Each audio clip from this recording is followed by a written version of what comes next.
Alright, try to draw this as best as I could here, but this is an example of a triangular prism.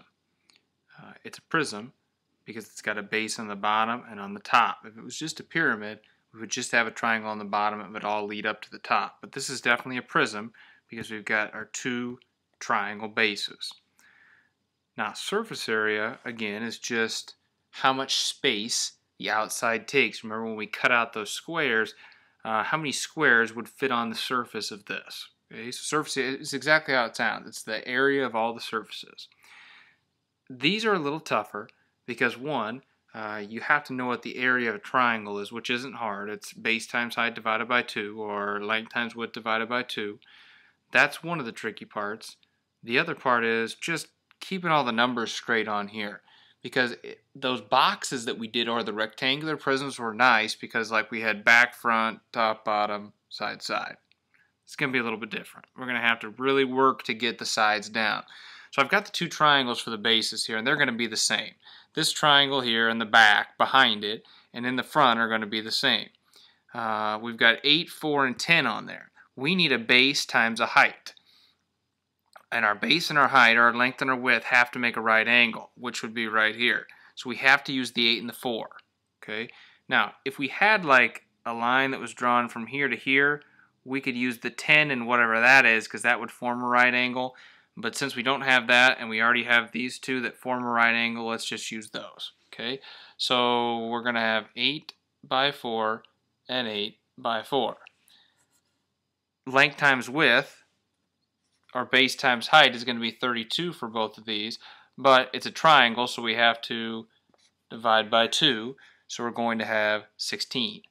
So our area for the triangles are each 16. Now we've got rectangles, which we should be used to.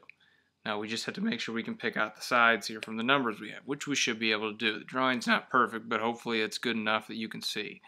I'm going to start with this kind of, I would say maybe, technically the base is the bottom, so I'm going to start, and I'll try to outline this with my finger here. I'm going to start with that rectangle.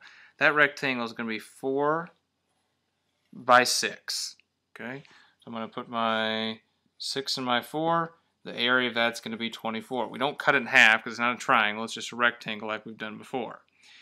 Now I'm going to focus on this back part right here.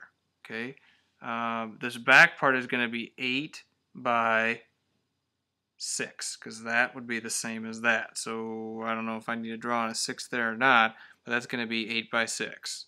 Okay, 8 by 6. So I'll put 8, and it doesn't really matter where you put them at. 8 by 6 would be 48. Okay, now we have one left, and it's kind of hard to pick out, but it's the one with this dotted line going down like this, and then going over and up like this. And again, it's tough with the pictures, but we got to get it figured out. Okay, it's going to be 10 would be this dotted line here, because that would be across from this 10. So it's just going to be 10 by 6. 10 by 6. And 10 by 6 would, of course, be 60. And if you count up here, we've only got 5 things. Like all the boxes we did always had 6. The front, back, the 2 sides, and the top and the bottom. A triangular prism is only going to have 5 faces. So now we just have to do the addition to find out what the total surface area is. So we've got, let's see here if I can even do this here in my head.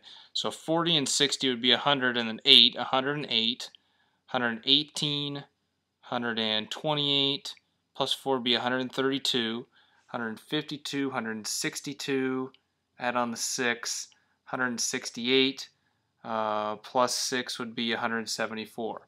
So my total surface area altogether is going to be 174, and I better put my label on here, centimeters squared.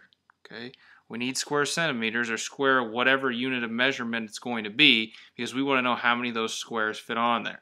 Okay, now we need the volume, and the volume is really easy.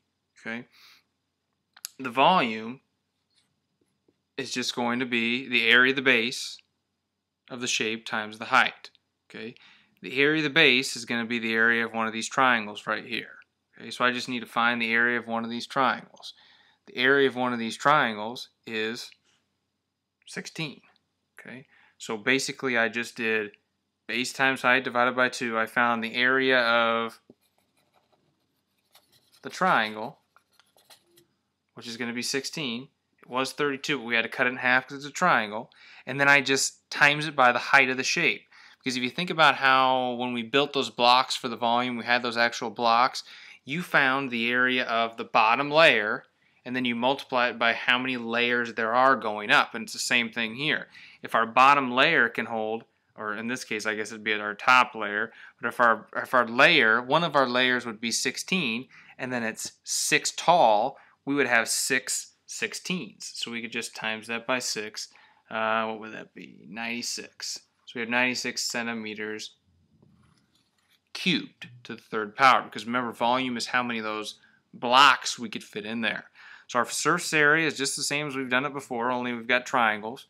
Found all the individual surface areas with the pictures, added them up. Over here, the volume, we need to find out what the area of the base was. The area of the base was 16, 8 times 4 divided by 2, and then we had 6 of those layers, or a height of 6, times by 6 would be 96. Alright, take a look at this one here. Hopefully this is clear to you, but again, I'm sure when you do the book part, maybe the pictures will be a little better than this. But again, surface area, we're just finding all the surfaces. Okay, so let's start with our two bases, our two triangles here. Our triangles are 3 on all the sides and 4 for a height on each triangle. You don't want to do 3 times 3 divided by 2 because the height is not 3. If we put this base and this height beside each other, that does not make a right angle right there, so we can't use it. We have to have something that's a right angle. And if we look on this back triangle here, the height of the triangle is going to be 4. Okay, so we're going to have a base of 3 and a height of 4, and both of these triangles are going to be the same measurements. Okay, so 3 by 4 divided by 2 is going to be 6. So I'll put 3 by 4 is 12. We got to divide it by 2, and that's going to be 6. Our other triangle is the same. 3 by 4 divided by 2. That's 12 divided by 2, which is also 6. Now we need our rectangle pieces, and on this one, since we have an equilateral triangle, all our rectangle pieces are going to be the same. All our rectangle pieces are going to be 10 by 3. So if I look at that one, it's 10 by 3. The bottom is going to be 10 by 3, and then this back side is going to be 10 by 3. So they're all 10 by 3. So 10 times 3 is 30. We don't divide it by 2 because it's not a triangle. It's just a rectangle or a square. So I've got 30, 30, and 30. Piece of cake. Now we just need to add it all together to get the surface area. The surface area is all the surfaces added together. So we've got 30, 60, 90 here. 90 plus 12 is going to be, what, 102? So we have a surface area of 102, let's say this one was inches squared. We could fit 102 square inches on all the sides of this. And if you have trouble visualizing what square inches, just look at the back of the room. There is a cutout of a square inch back there. Now we need the volume. The volume is just the area of the base and then how many layers tall it is. So the area of this base is going to be the triangle. We're calling the triangles the bases. We already said the area of each one of these triangles is 6. So we've got 6, which is the area of the triangle, times how, I guess in this case it'd be like how deep it is. How many layers of that 6 would we have? And we would have 10 layers of that 6. And if it helps, this triangle is not stood up, but if you would want, or this triangular prism is not stood up, but if you take this and stand it on top, so this would be on the bottom, our area would be 6, and then it would be 10 tall, which is just going to be 6 times 10, which is going to be 60. It's no different than finding the volume of that rectangular prism we did before, the length times width times height, only on that rectangular prism, the length times width was the area of the base, and then you just times it by how tall it was. Same thing here. So we've got 60 inches cubed. 60 cubic inches can fit inside of this.